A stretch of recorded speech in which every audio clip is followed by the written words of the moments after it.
Paz do Senhor Jesus. Abra, por favor, a sua Bíblia comigo. Apocalipse, capítulo de número 3. Apocalipse, capítulo de número 3. Versículo de número 11. Eis que em breve venho.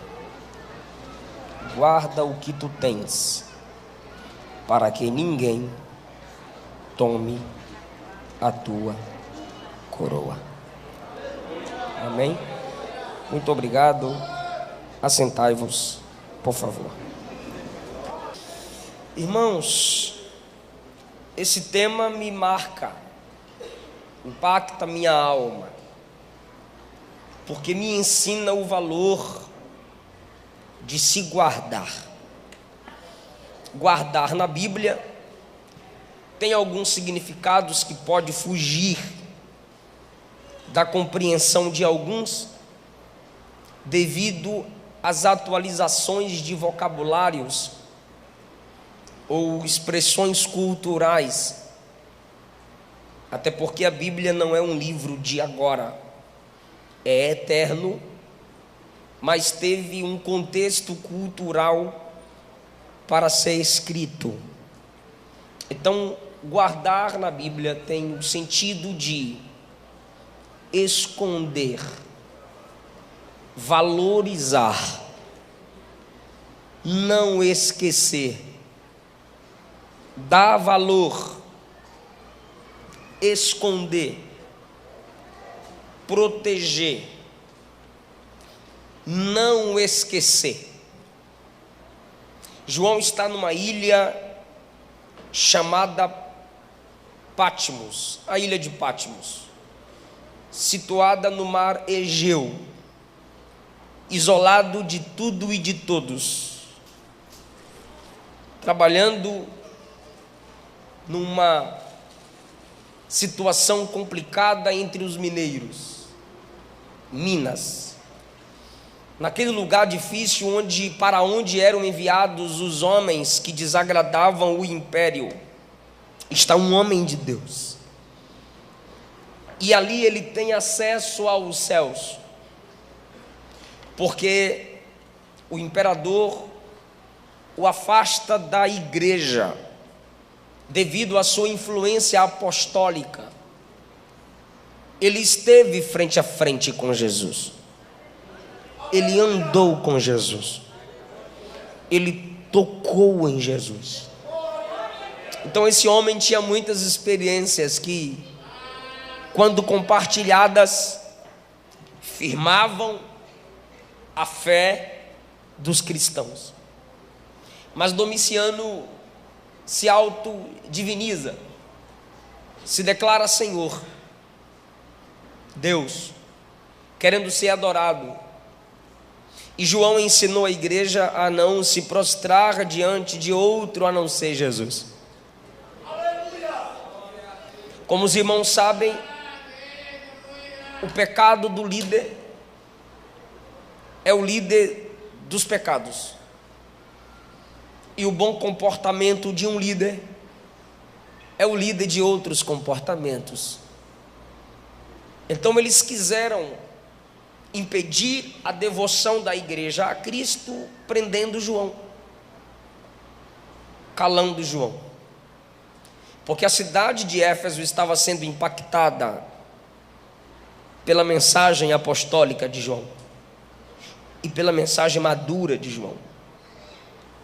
Então eles disseram: tiremos João da cidade e coloquemos João numa ilha. E enquanto João está ali isolado de tudo e todos, Jesus aparece a ele. E enquanto o império dizia: calamos a voz do pregador, o céu disse: eu usarei os olhos e as mãos do pregador. Porque enquanto ele está na ilha, Jesus lhe disse: o que vês? escreve. Então, silenciaram a voz com a distância, mas as mãos de João ainda podem escrever. E os olhos de João, eu estou ficando sem retorno aqui, se puder me ajudar. Os olhos de João conseguiram ver, e as mãos de João conseguiram escrever o que até hoje nos edifica, o que até hoje nos ensina. E Deus, através de João, tem uma mensagem para cada igreja, em cada lugar, em cada cidade. Para cada igreja, conforme sua necessidade, Jesus envia uma palavra, conforme as características culturais daquele ambiente. Jesus enviou, obrigado, o som agora está bom. Jesus enviou uma palavra. No capítulo número 3, começa uma mensagem à igreja de Deus, num lugar, numa cidade chamada Sardes. Um ambiente de orgulho fez com que o povo de Deus, naquela cidade, também se tornassem orgulhosos. Simplesmente viviam de aparência, e Jesus os corrigiu através da mensagem escrita. A partir do versículo de número 7, a palavra é direcionada à igreja de Deus em Filadélfia, onde esta cidade tem um bonito nome por causa do imperador que dedica essa cidade, o nome dessa cidade, ao seu irmão. Que Filadélfia vem de fraternidade e irmandade. Nesse sentido de uma igreja, numa comunidade e não tribo, porque tribo todos pensam de só um modo, se vestem de só um modo, falam de um mesmo jeito e sempre os mesmos costumes. Comunidade é um povo que sabe viver entre os diferentes. Então a igreja começa e continua assim. Pessoas diferentes que conseguem se entender, apesar das diferenças raciais, culturais e de origem. Essa igreja tem a base da comunhão. Só que os irmãos sabem que sob o Império Romano, a idolatria era divulgada.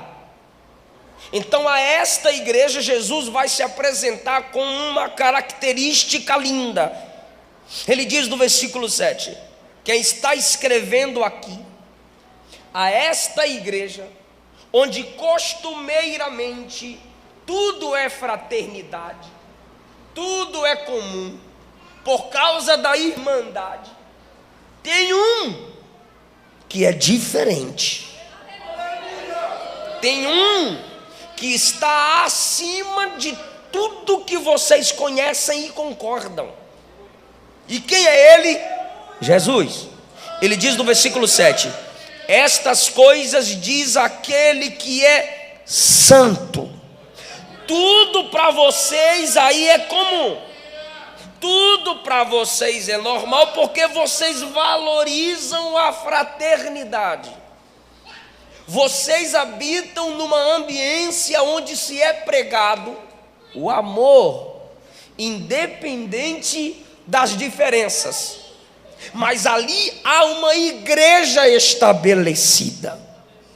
E onde há uma igreja estabelecida, esta igreja não se amolda aos costumes ao redor.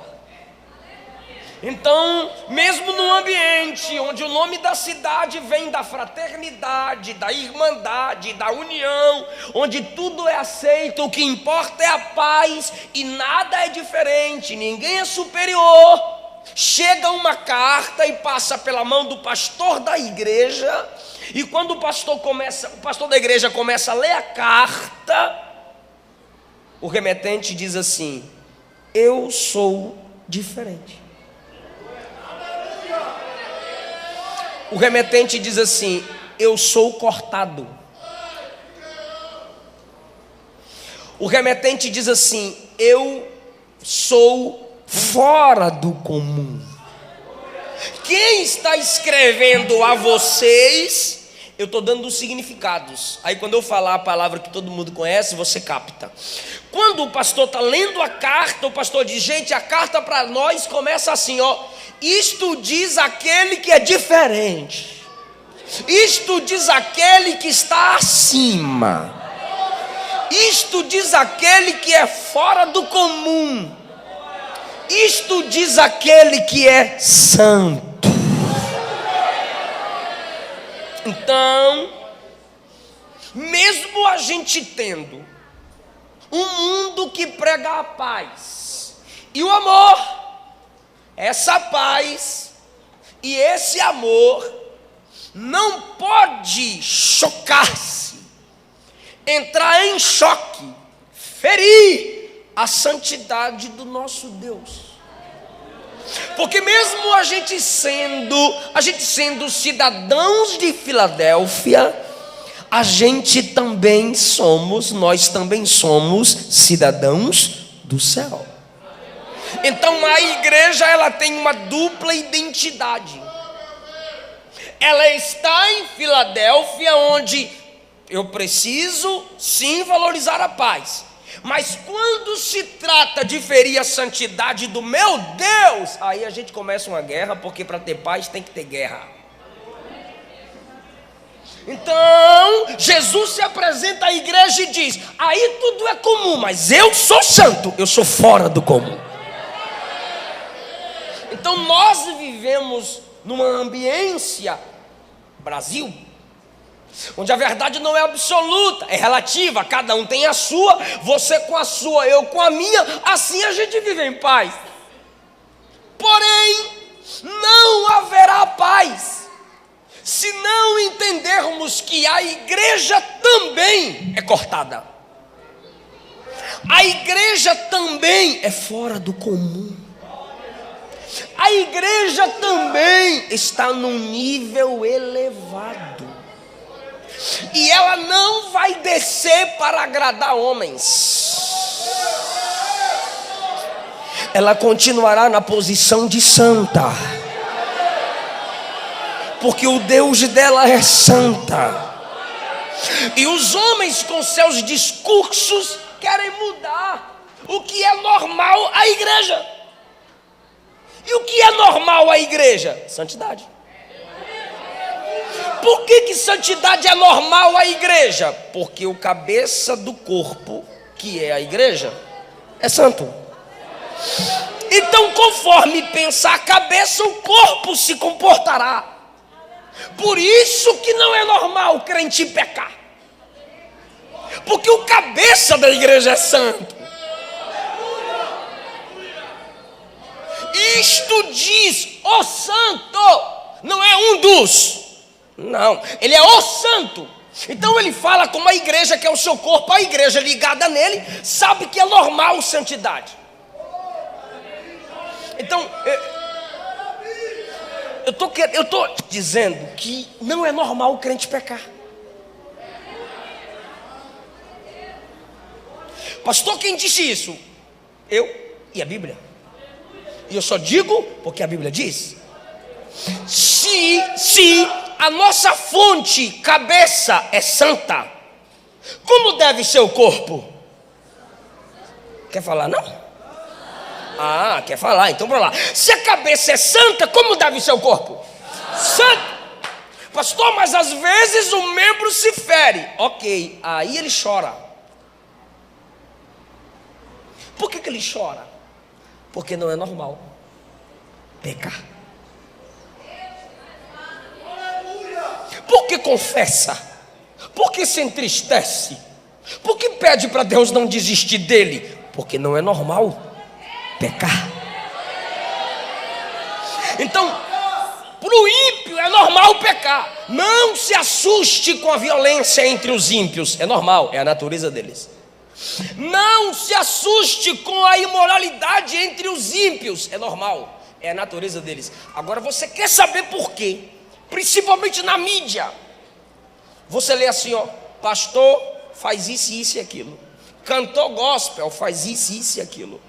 Não dão ênfase tão grande a ímpios quanto dão aos erros de crentes. Aí nós queremos protestar e dizer, respeite nós. Ok, respeitar como? Não fale dos nossos erros. Mas como não falar dos nossos erros?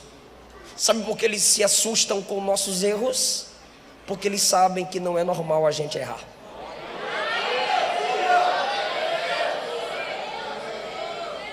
O mundo sabe que crente não xinga.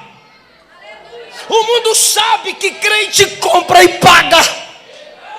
O mundo sabe que crente não faz sexo antes do casamento. O mundo sabe que crente não bebe. O mundo sabe que crente não usa droga. O mundo sabe que moça crente veste roupa de crente. O mundo sabe que rapaz crente se veste como homem. O mundo sabe que casal de crente não trai. O mundo sabe que para crente não é normal divórcio. É por isso que o mundo assusta. Então, eu vou me assustar se você discordar do mundo se assustar. Aí eu vou me assustar, vou dizer que quem está com problema é tu e não o mundo. Então, queridona, queridão, vai bombar mesmo. Vigia. Há uma grande nuvem de testemunhas. E a igreja é a única representante legal de Deus na terra.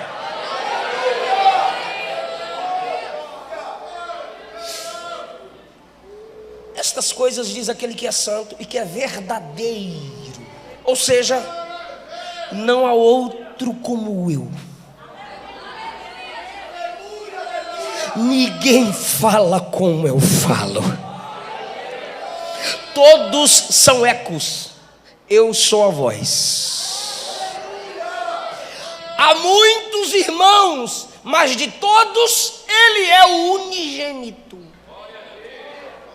Por que Deus enviou o seu filho unigênito e não primogênito? Porque primogênitos perdiam a herança. O Antigo Testamento está cheio disso. Mas o unigênito, primogênito é o primeiro, unigênito é único. Por isso ele começa o Apocalipse dizendo, eu sou o alfa e o ômega. Ele está dizendo, eu sou o primeiro e o último. Peraí, ou você é o primeiro ou você é o último. Jesus não, ele é primeiro, é último, porque ele é único, não tem ninguém como ele. Vocês estão cercados de vários ídolos. Eu sou único. Vocês estão cercados de vários irmãos. Nenhum irmão é como eu. Por isso ele diz, eu sou verdadeiro. Por isso ele sempre dizia assim, ó, em verdade vos digo. Ele está dizendo, o que eu digo é a verdade, porque a verdade que digo reflete a verdade que sou. João 14, eu sou o caminho que você segue. Eu sou a verdade que você crê. E eu sou a vida que você herda quando anda por mim, quando crê em mim. João 15 ele disse, eu sou a videira verdadeira. Quando ele diz eu sou verdadeiro, ele está dizendo assim: em mim não há engano. Eu sou todo original. Glória, pois, seja dada ao nome dele. Ele ainda diz: eu tenho a chave de Davi. Os judeus que estavam se convertendo, ou pelo menos fingindo, sempre honraram Davi. Se tem um nome que judeu valoriza, Davi. Mateus escreve o seu evangelho para provar que Jesus é rei. E quem estuda a Bíblia sabe que primeiro veio Abraão, Isaac, Jacó, José, seus filhos, para depois chegar Davi. Mas quando você lê Mateus, você vê escrito assim na genealogia: Jesus, filho de Davi, filho de Abraão. Primeiro coloca Davi, porque Mateus quer provar que Jesus é rei. Então havia judeus nessa igreja. Olha o que diz, escuta, olha o que diz o versículo 9: eis que eu farei aos da sinagoga de Satanás. Porque quando o povo voltou do cativeiro, o templo não estava construído, eles disseram: precisamos de um lugar para nos reunirmos e cultuarmos. E o que fizeram? Sinagogas. Um local para que o culto começasse era necessário ter 10 homens. Do lado de fora o pátio das mulheres e dos gentios. Os homens ali reunidos começavam o culto. E o culto era a leitura da palavra de Deus escrita. Só que olha o que diz o versículo 9: eles dizem judeus não são, mas mentem. O judeu aqui é no sentido de tradição. O judeu aqui é aquele que conhece a lei, aquele que conhece o Antigo Testamento. O que a gente chama de Antigo Testamento para eles é lei ou antiga aliança. Judeu é aquele que conhece a antiga aliança. Aí Jesus diz: esses que se dizem judeus, mas não são e mentem. Esses que se dizem conhecedores da antiga aliança, mas não conhecem nada. Por quê? Porque eles não me honram como filho de Davi. Se eles conhecessem a história de Davi, eles saberiam que eu sou o sucessor direto do trono de Davi. Escuta isso. Eles diziam que Jesus não era o sucessor do trono de Davi. Eles diziam que Jesus não era o Messias, como até hoje muitos judeus dizem. Aí Jesus diz assim: eles é que não são judeus, eles mentem. Eu sou o verdadeiro, eles mentem. Ou seja, tem gente que está pegando. Eles querem distorcer a palavra sobre mim, porém distorcidos são eles. Não há engano em mim. É o que Jesus está dizendo. Eles mentem. Se dizem conhecedores, mas não são. Aí Jesus diz assim: eu tenho a chave de Davi. O que é chave? A autoridade para abrir e fechar. Eu tenho a chave de Davi. O que é que Davi fez? Escute isso. Davi fugia. E por onde Davi fugia, ele ia conquistando territórios. Por isso que nenhum exército nunca venceu Davi. Pergunta para mim por quê? Porque Davi conhecia qualquer buraco que o inimigo poderia se esconder. Então quando o inimigo pensava: vou me esconder aqui, Davi diz: o caminho que ele está tomando, ele vai se esconder em tal lugar, manda exército para lá. Pronto. Ninguém fugia de Davi. Então Davi era conquistador de territórios. Aí Jesus diz: eu tenho a chave de Davi. Como Davi fez, eu continuo o quê? Conquistando territórios. E não há inimigo que se esconda do meu olhar, porque eu conheço tudo. Eu tenho a chave de Davi. Ou seja, Davi vai gerando filhos. Davi, Salomão, Roboão, até chegar Jesus. Jesus é descendente de Davi. Então ele olhou do céu à terra e disse: eu escolho essa família, essa tribo para vir como homem e herdar o trono de Davi. Ok, mas aqui Davi vai gerando filhos e via Salomão, Roboão, todos, a maioria vão pecando, vão adulterando, vão caindo na idolatria. Quando chega no livro do profeta Jeremias, você precisa muito prestar atenção nisso aqui. Quando chega no livro do profeta Jeremias, o profeta olha para o rei Jeoiaquim e diz assim: na sua descendência não haverá mais rei, porque a sua descendência a partir de agora é amaldiçoada. Aí quando você estuda a genealogia de Maria e a genealogia de José, que está em Mateus 1 e em Lucas, você percebe que a genealogia em Lucas é de baixo para cima, e de Mateus é de cima para baixo. E na genealogia de José está Jeoiaquim. Então em Jeoiaquim houve a maldição. Só os jovens, moças e rapazes que estão entendendo a palavra, digam amém. Então na genealogia de José está Jeoiaquim. Então José também é descendente de Davi. Então via Davi, vem Salomão, vem Roboão, vem os filhos de Davi aqui reinando. Quando chega em Jeoiaquim no tempo de Jeremias, há uma palavra de maldição lançada: na sua descendência ninguém assumirá um trono.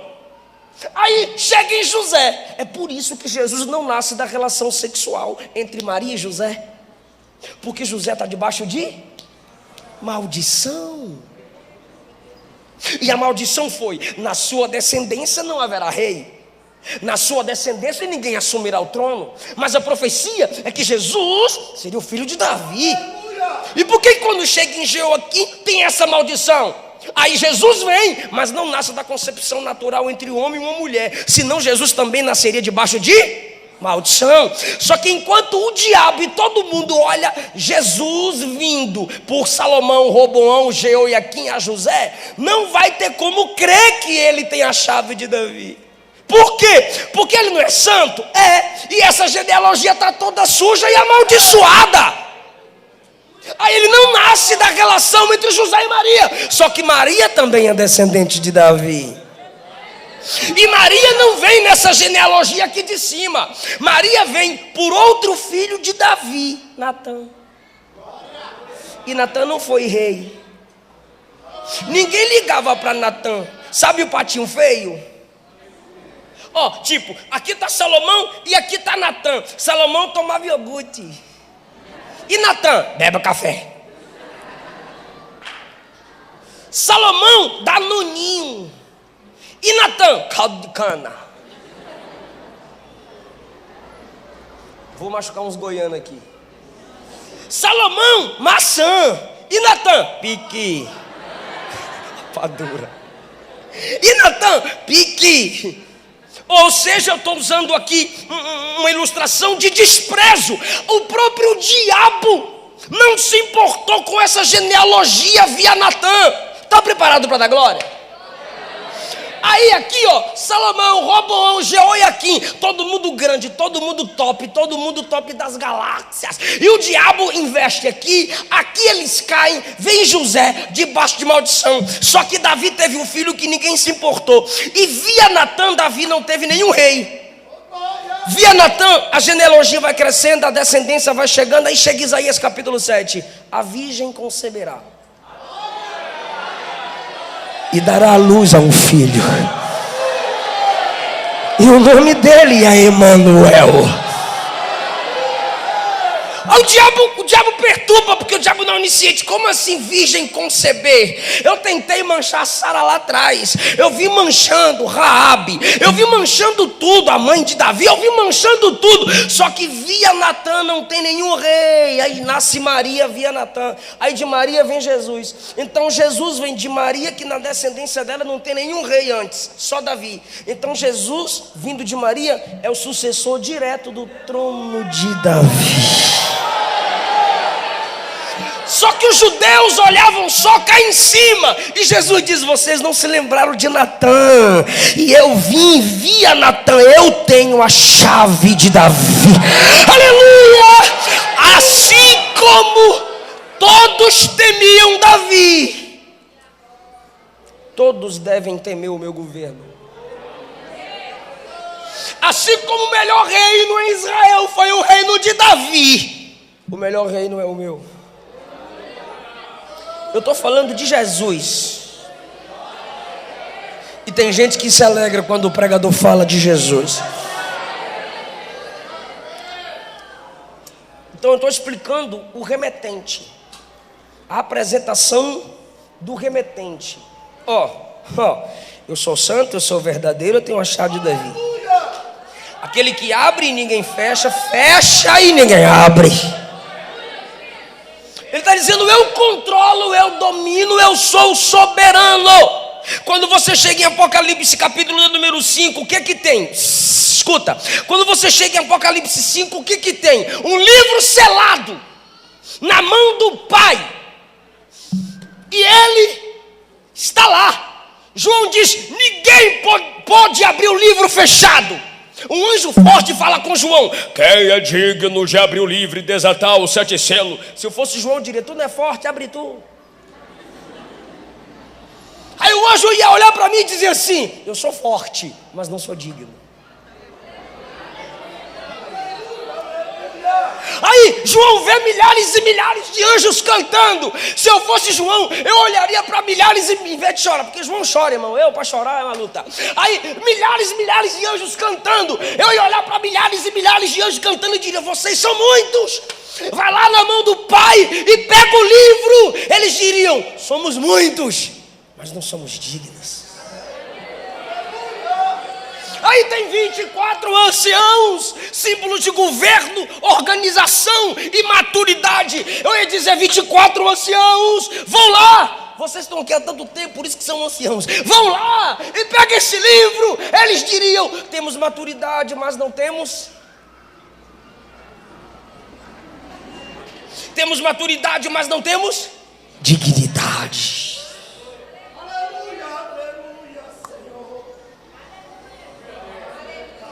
Aí João diz: já que aqui tem força, tem quantidade, tem maturidade, mas não tem dignidade, pior eu vou chorar. Aí enquanto João chora,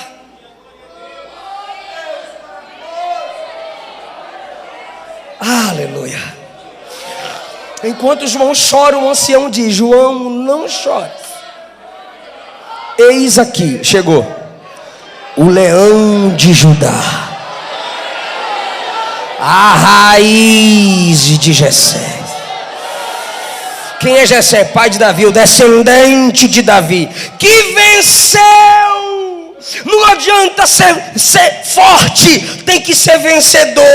Não adianta ter quantidade, tem que ser vencedor. Não adianta ter maturidade, tem que ser vencedor. E no reino de Deus, vencer gera dignidade.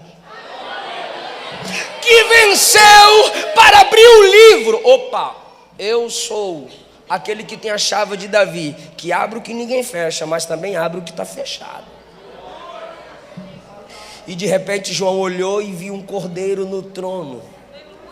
E ele diz que o cordeiro se levantou, que é Jesus, pegou o livro e abriu selo por selo, dizendo: eu controlo a história. Quando você chega em Apocalipse capítulo 20, Apocalipse capítulo 20, está escrito assim: e vi um anjo descer do céu, tendo a chave do abismo e uma grande corrente na sua mão. E ele prendeu o dragão, a antiga serpente, que é o diabo e Satanás. Um anjo sem nome vai prender o anjo caído, que tem 2 nomes, diabo e Satanás.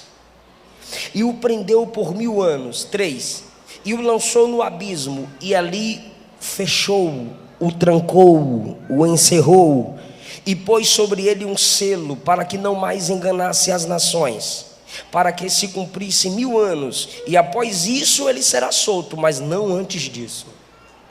Porque quando ele fecha,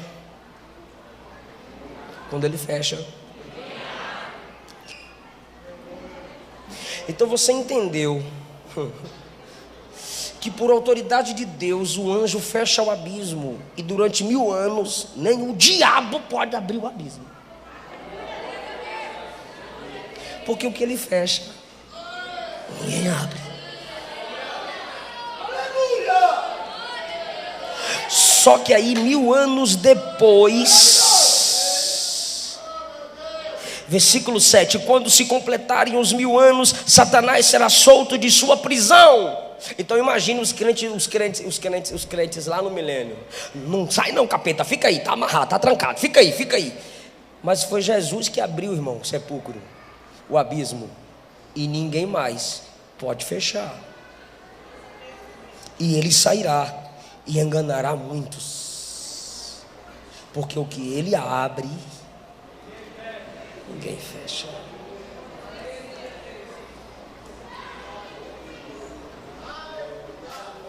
E quando você chega em Apocalipse capítulo de número 21, olha que diz o versículo de número 25, falando da Nova Jerusalém, que a gente vai para lá e vai descer nela para mandar em tudo aqui na terra. Versículo 25: e os seus portões nunca se fecharão. Diga nunca. Porque o que ele abre, não, agora eu falo e tu responde. O que ele abre, nunca se fecharão. Porque o que ele abre, ninguém fecha. Mas ele também fecha, e ninguém. Está aqui no versículo 27 do capítulo 21. E nessa cidade não entrará nada que a contamine, nem aquele que pratique a abominação ou acredite nas mentiras, mas só vai entrar lá os que estão inscritos no livro da vida do Cordeiro. É esse Deus aqui que está se apresentando à igreja em Filadélfia. Quando você chega em Atos capítulo 15, ali chegando no 16, Paulo tenta pregar em alguns lugares, e o Espírito de Jesus disse: não vai não. Mas eu sou pregador, mas não vai não. Mas eu quero ganhar almas, mas não vai não. Porque quando ele fecha, ninguém abre. De repente ele tem uma visão, alguém dizendo assim: passa a Macedônia e nos ajuda. Ele diz: ó, Deus mandou nós ir para a Macedônia. Quando ele chega na Macedônia, ele procura um lugar reservado para orar. E onde ele vai orar? Na beira do rio. Quando ele chega na beira do rio para orar, quem é que está lá? Mulheres. Porque como se trata de culto, mulher ganha dos homens, não tem jeito. Quando ele chega lá, as mulheres já estão lá. Aí diz a Bíblia: enquanto Paulo pregava, Deus abriu.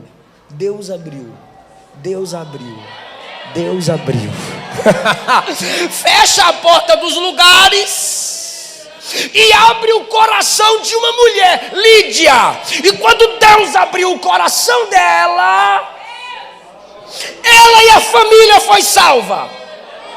Ela e a família se tornaram os primeiros crentes da igreja em Filipos. Ou seja, ele fechou a porta e Paulo não pregou. Mas quando ele abriu a porta, ninguém fechou. Lídia e a família foi salva. Porém, ele mostra para Paulo que quando o homem fecha a porta, ele... Prenderam os homens de Deus, e à meia-noite o Senhor envia terremoto. Todas as portas se abriram, porque o que o homem fecha, Jesus abre. Então pega essa palavra que Deus me manda dizer a alguns aqui: o que Deus fechar, homem nenhum, nem Satanás poderá abrir. Mas quando Deus abrir, nem homem nem Satanás poderá fechar, porque Ele é o soberano da igreja.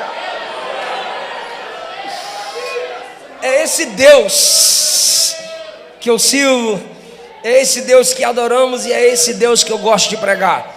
Ele diz no versículo 8: eu conheço as suas obras, porque a igreja tem que ter obra. Olha o versículo 8: eis que tenho posto diante de ti uma porta aberta, e nenhum homem pode fechar. Porque tens pouca força, mas tem guardado a minha palavra, e não negaste o meu nome. Tem pouca força, mas tem a palavra e tem o nome de Jesus. Versículo 9 eu já falei, os homens da sinagoga de Satanás. E o Senhor diz assim: farei com que venham e reconheçam prostrado aos seus pés que eu amo vocês. Diga: Jesus nos ama. 10, porque você guardou a palavra da minha paciência, eu também te guardarei. Mais uma vez a palavra guardar. Da hora da tentação que virá sobre todo mundo. Aí no 11 ele diz: eis que em breve venho, guarda o que tem, guarda o que tem, guarda o que tem. Então aqui eu tenho 3 coisas para dizer que você precisa guardar, e eu encerro a mensagem.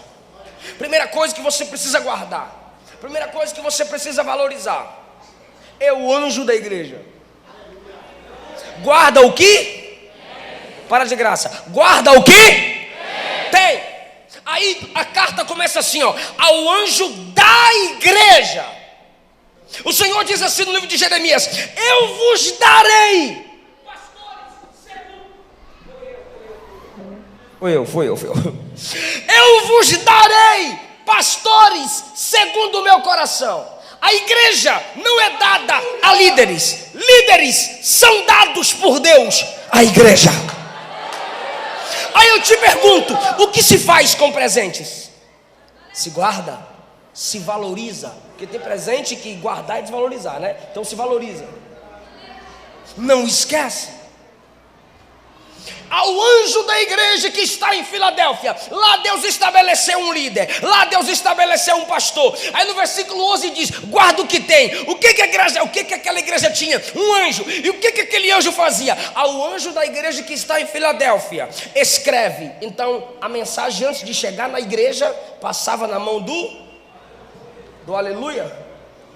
Com esse aqui eu tenho liberdade, é meu aluno lá na nossa. Passava na mão do anjo da igreja, passava na mão do pastor.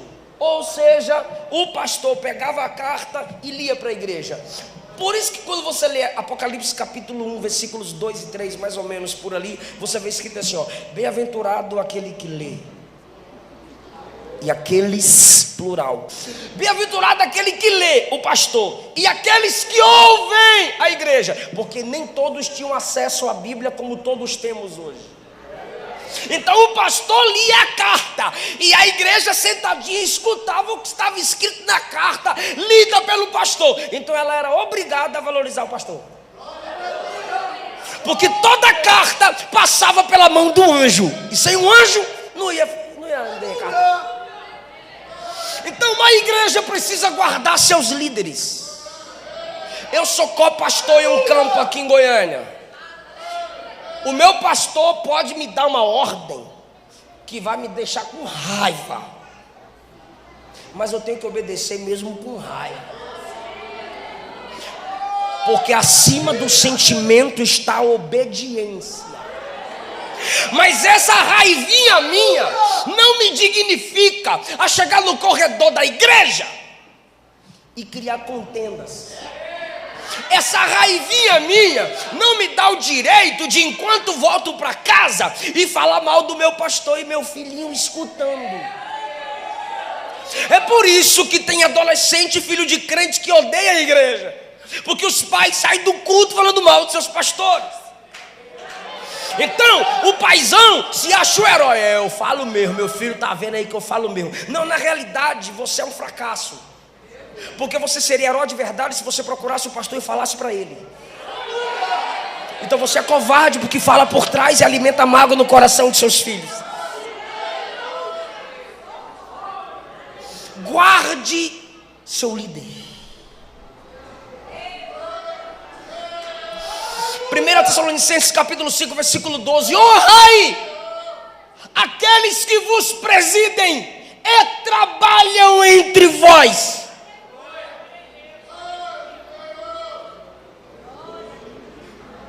Pastor, para Deus todo mundo é igual. Entre os iguais Deus tem os primeiros.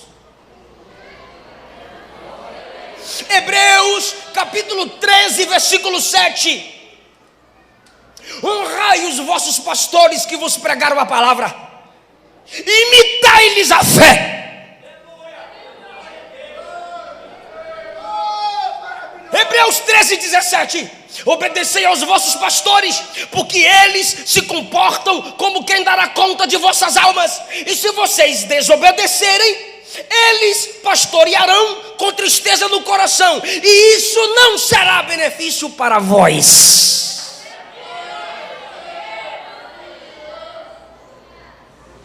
Então, guarde o que você tem. O que a igreja tem? Liderança. Está na moda esses reformodinhas, esses frustradinhos ministerialmente, esses neocalvinistas, esses fofoquitas de igreja, e abrir um canal no YouTube para criticar pastor. Não conseguiu ter sucesso no ministério, não conseguiu ser provado, porque algum pastor o humilhou, e às vezes Deus permite a gente ser humilhado. Não adianta você ficar mudando de igreja. Meu pastor me humilhou, vou mudar de igreja. Às vezes Deus permite você ser humilhado porque você não é humilde. Aí os crentes ficam mudando de igreja, ficam migrando. Sai da Assembleia, vai para Batista, sai da Batista, vai para Universal, sai da Universal, vai para Católica, sai da Católica, vai parar no inferno. Em vez de mudar de igreja, muda de vida, muda de atitude, muda de comportamento, aprende. E aí a gente sai da igreja dizendo: os humilhados serão exaltados. Quem me viu passar na pave não me ajudou, quando me viu na mesa vai me arrepender. Olha, ela não gosta que eu fale da música da Damares. Só que aí sai da igreja: os humilhados serão exaltados. Os humilhados não serão exaltados. É Deus mesmo que diz. Os humilhados não serão exaltados. Pastor, está na Bíblia, na tua. Pastor, foi Jesus que disse: o teu, o meu não. O que é que Jesus disse, pastor? Aquele que a si mesmo se humilhar, esse o Pai o exaltará.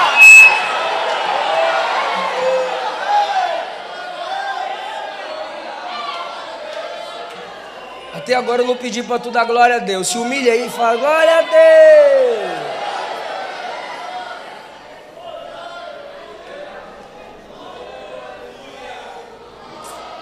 No corredor da minha igreja, pastor, o irmão me chamou. Pastor João Pereira, o irmão me chamou. Pastor Darlan, tal, e falando mal do pastor. E no corredor da igreja, e crente passando para lá e para cá, e toda hora eu via que as irmãs fofoquitas passavam, que toda igreja tem as irmãs fofoquitas. E aí ele falando aqui, e aí eu colocando a mão no bolso, e ele descendo a lenha, e ele descendo a lenha. Eu fui no contatos, tô ouvindo, pastor, Darlan, você tá ouvindo, pastor? Tô, pode falar, meu filho. Precisa lá? O fulano aqui quer falar com o senhor. Eu falei: quer? Eu vou passar para ele aqui. Ele confundiu, não é o senhor, não. Nunca mais. Para mim não fala, não. Eu não sei onde eu li isso. Se Pedro fala mal de João, você conhece mais Pedro do que João. Entendeu não, né? Eu também não entendi, vou falar de novo. Vou falar de novo. Aqui é você. Aqui é Pedro. Não, aqui é ele. Aqui é Pedro e tu é João. Amém? Ele, Pedro, João. Se Pedro fala mal de João, para ele está conhecendo mais sobre Pedro do que sobre João.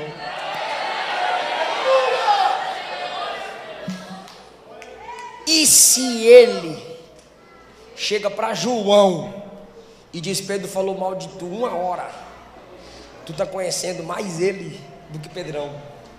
Por quê? Por que ele deixou falar 1 hora?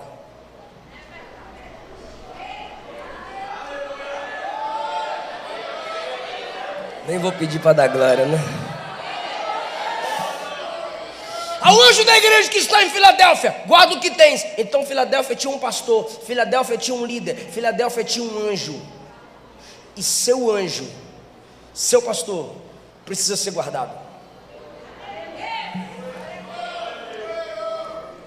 Segunda coisa que eles deveriam guardar: tu tens pouca. Fala, força. A força está pouca mesmo, irmão. Tu tens pouca força. Foi o Senhor que disse. Mas está falando para a igreja, pastor, a igreja é forte. Não. Ele está dizendo, tu tens pouca força. Claro, Deus está pegando um gancho cultural. Quando Sardes tremia, Filadélfia também tremia muito. Então as pessoas chamavam de a cidade fraca. Aí Jesus pega o gancho cultural para uma igreja que quando sofria perseguição, seus bens eram tirados. Aí o Senhor diz, tu tens pouca força, pouca influência, pouca fama. Sardes tem muito nome, vocês têm pouco nome, pouca fama, pouca influência. Você tem pouca força. Ei, valorize isso.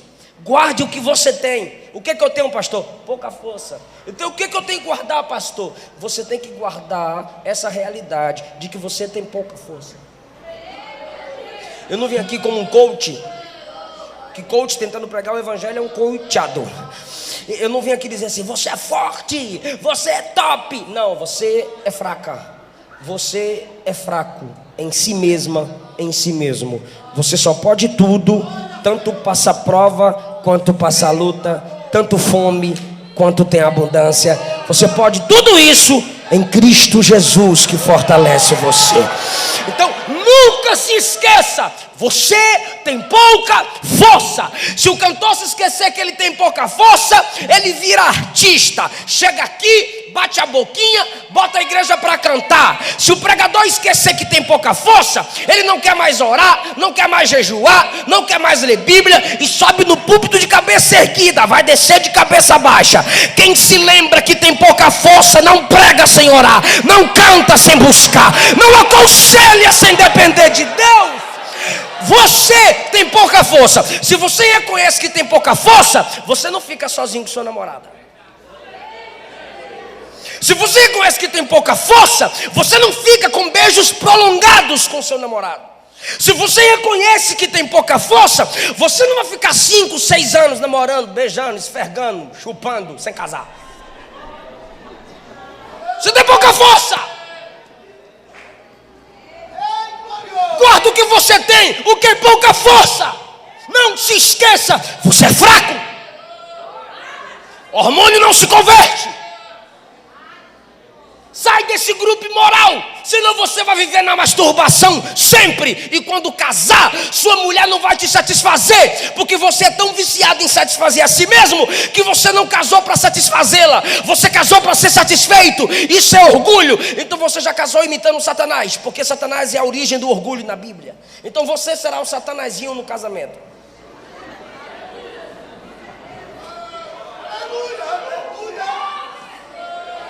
Você tem pouca força, não fique sem congregar. Vou virar um desigrejado, é desviado. Você não vai aguentar. A Bíblia diz, não deixeis de congregar, mas congreguem para fortalecer uns aos outros. Só tem força quem congrega. Você tem pouca força. Ou seja, o que é ter pouca força, pastor? Reconheça as suas fraquezas. Qual a sua fraqueza? Pastor, eu sou explosivo. Então evita assuntos e pessoas que te estressam.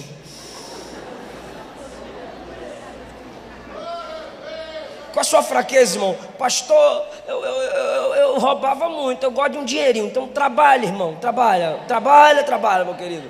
E dizima, meu filho.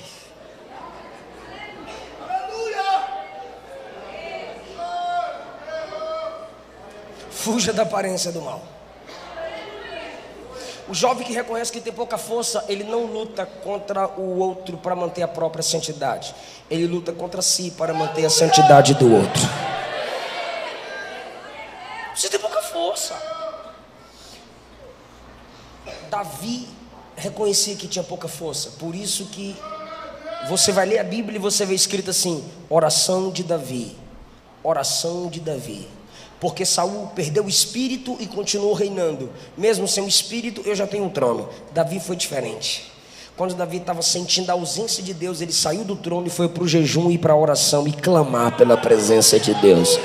Então, se você passa, irmã, se você não tem vontade de orar, eu não estou dizendo que você tem que dizer assim, não, eu amo orar, orar é maravilhoso. Não fala isso na minha frente não, que eu te chamo de mentirosa. Orar é um docinho. Orar, olha, menina, como... Aí os bestarados vão lá pro Facebook, indo orar. Quem te perguntou o que você está fazendo?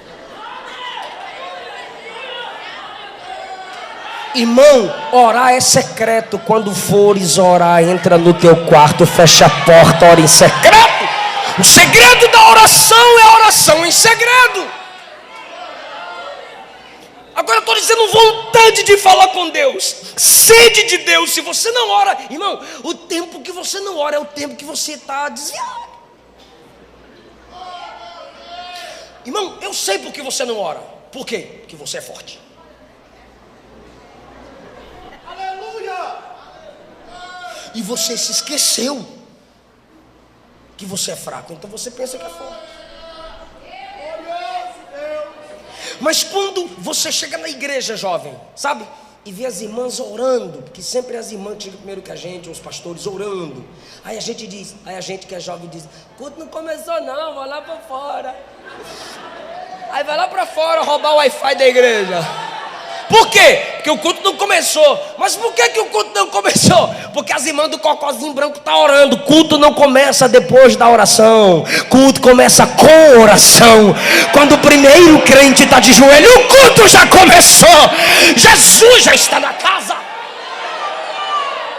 Aí, quando você vê um crente orando, aí você diz, olha lá, ó, ali é forte, ali é top, ali é forte.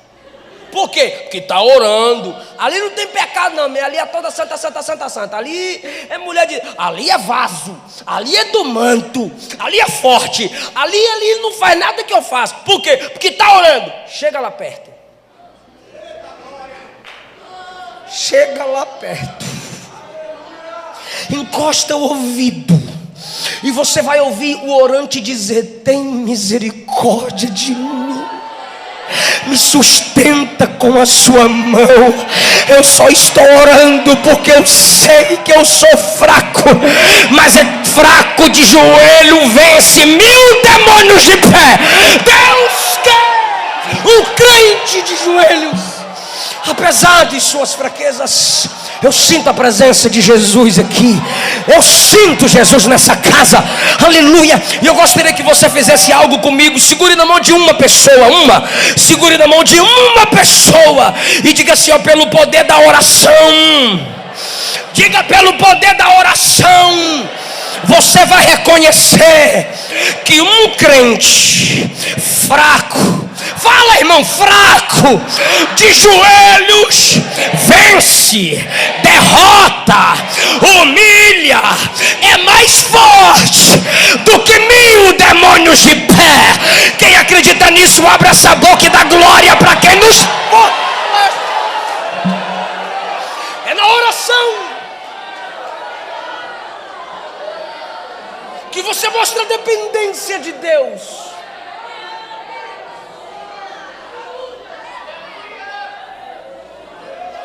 Guarde isso. Valorize isso. Eu tenho pouca força. Se eu começar a falar, eu explodo, então eu vou ficar calado. É minha fraqueza.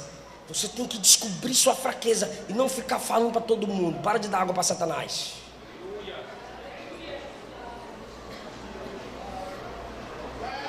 Guarda o que tem, para que ninguém tome o que você ainda terá. A coroa. Agora, olha só que coisa linda. Isso é para quem já leu, porque eu fui versículo por versículo. Quem estava ligado pega, quem não estava não pega. E eu não vou repetir. Ó, tens pouca força, mas guardaste a minha palavra. Guarde a palavra.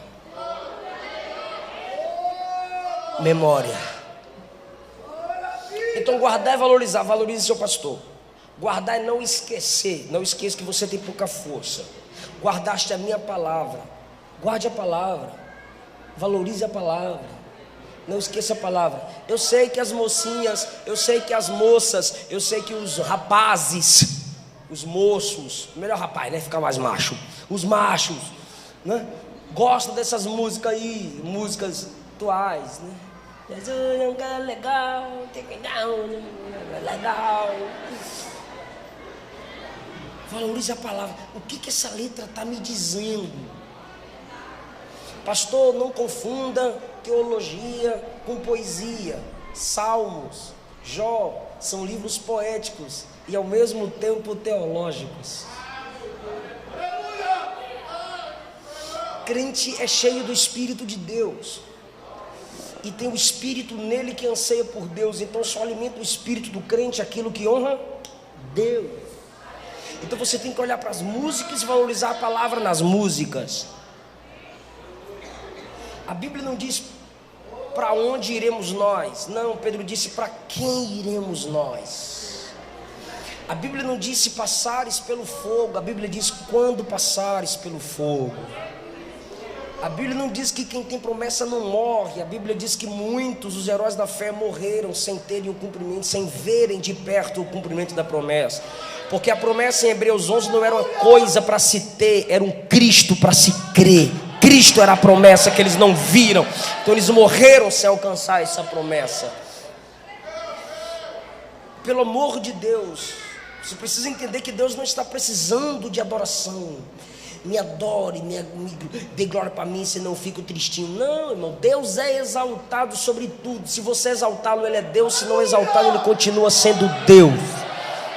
Valorize a palavra nas pregações. Não, valorize a palavra nas pregações. É porque tem pregação que é só ação humana, técnica humana, não tem Bíblia. Se não te alimenta, não escuta, cai fora, dá tchau, bloqueia, cancela a inscrição, pelo amor de Deus. Bíblia! O pregador está pregando, abra a Bíblia então, abre a Bíblia então. Irmão, quando você for ouvir o pregador e ele fala assim, ó, segura na mão do irmão, solta o fundo, fecha a Bíblia, coloca no banco. Já é uma bestalhada. Mandar fechar a Bíblia? Eu fecho a minha Bíblia se eu quiser. Eu sou bereano. Paulo está pregando, a minha Bíblia está aberta. Aleluia! Eu quero palavra. Irmão, valorize a palavra. Mas você não tem que valorizar só a palavra que ouve. Valorizar a palavra também lê. Está entendendo? Tem que ler. A maioria de nós diz assim: eu tenho a Bíblia, eu tenho no celular. Irmão, mas está dizendo que está lendo a Bíblia aqui, ó. Mas o WhatsApp faz. Aí fecha a Bíblia e vai lá no WhatsApp. Aí bate papo com um, bate papo com o outro. Então a mensagem foi fechada para se ler as mensagens de que não pode mudar a sua vida. Então o Deus que estava próximo de ti, na palavra, pode olhar na Bíblia no seu aplicativo, a Bíblia no seu celular, vai estar lá assim, plano de leitura. Aí você clica no plano de leitura, o Antigo Testamento inteiro em 3 meses, por exemplo, tem lá esse plano de leitura. Aí quando você clica no plano de leitura, de ler o Antigo Testamento em 3 meses, ele vai dizer assim, leia no livro físico. Peraí, eu tenho um aplicativo, está no meu celular, e o aplicativo está me mandando ler no livro físico, porque o próprio aplicativo reconhece que tu vai ficar curioso com as outras coisas. Então você vai perder o foco. Não vem com essa. Então você precisa ter o livro físico. Ei, coloca como o teu travesseiro. Muitos jovens pedem para mim: pastor, dá dica aí para pregador, pastor, dá dica aí para pregador. A dica que eu posso dar é aquela que eu vivi. Hoje eu tenho 30 anos, eu comecei a pregar a palavra com 5.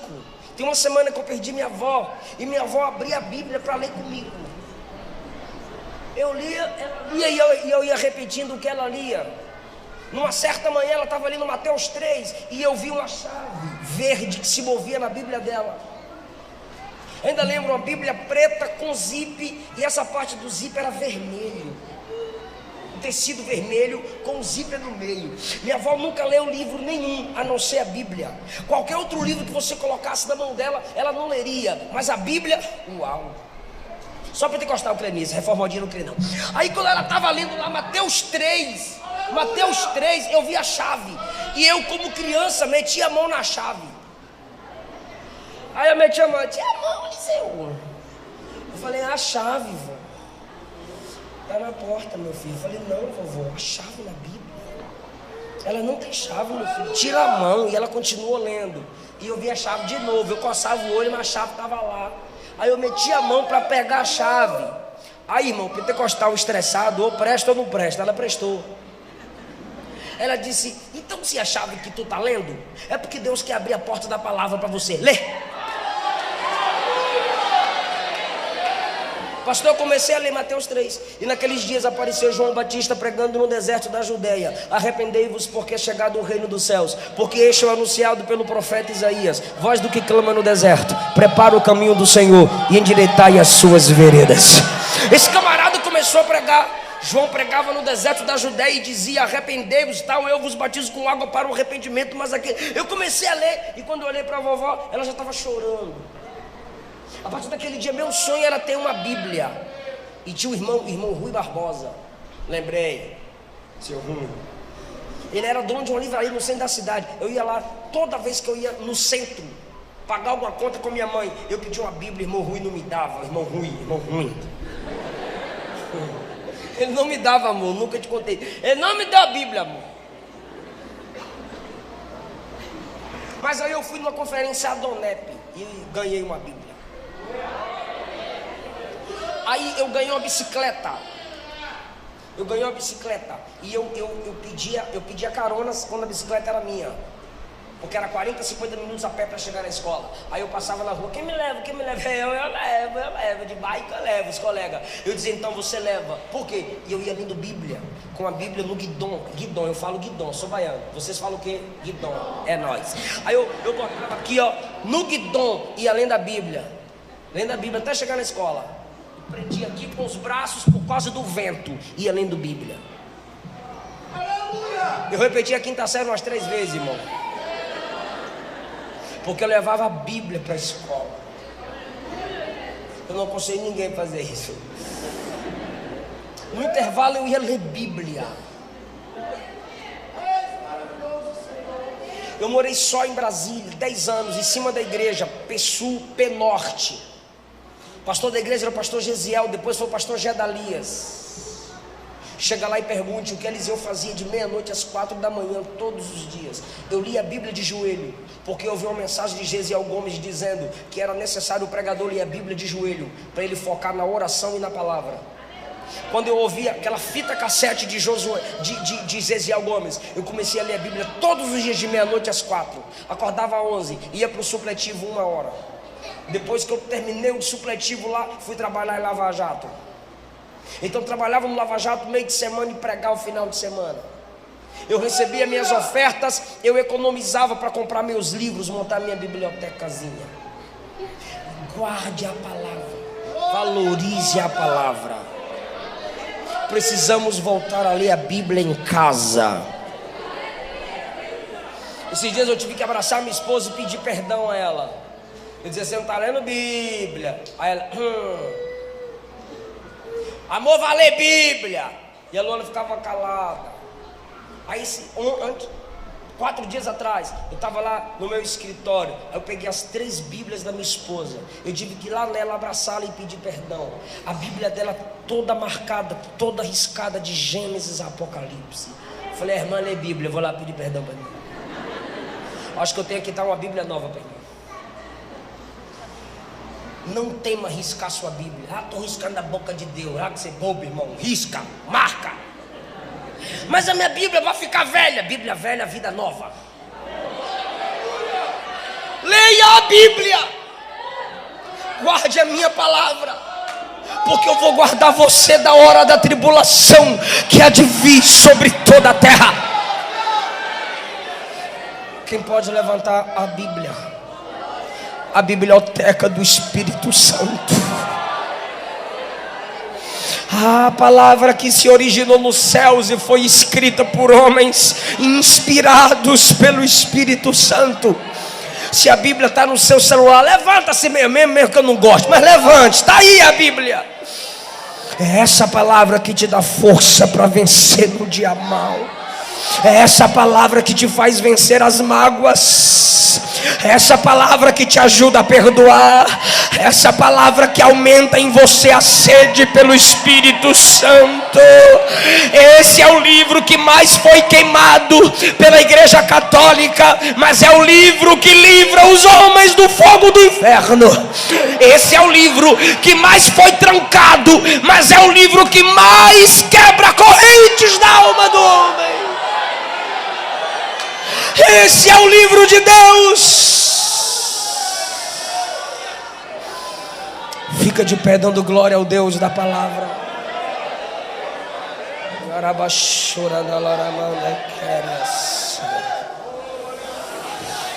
Deus vai abrir a porta da palavra para você.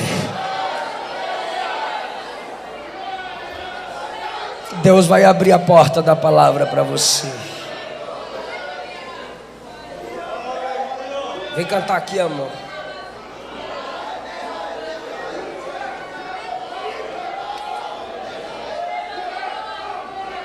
Glória, glória, glória, glória, glória a Deus.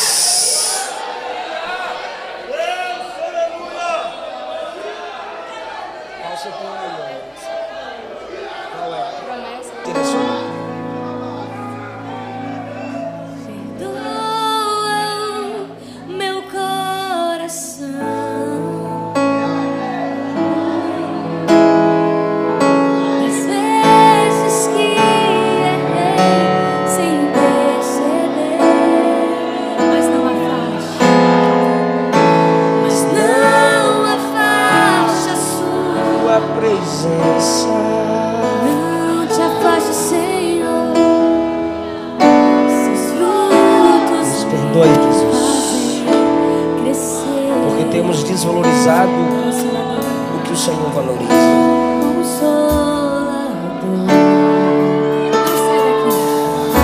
Não sai daqui. Meu peito dói. Minha alma chora. Se o Senhor sair, Consolador. Diga, mora em mim.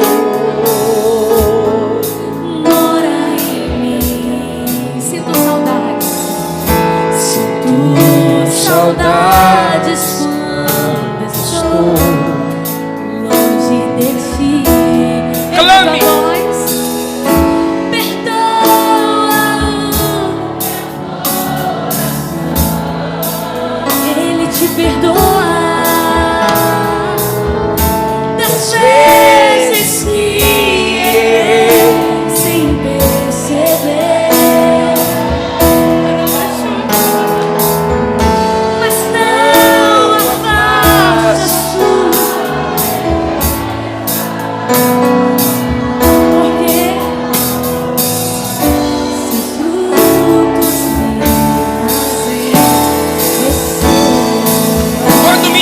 Se cansou. Quando minha alma se cansou, fiz minha força pra. Quando meu coração calou, O meu ajudador, o meu consolador,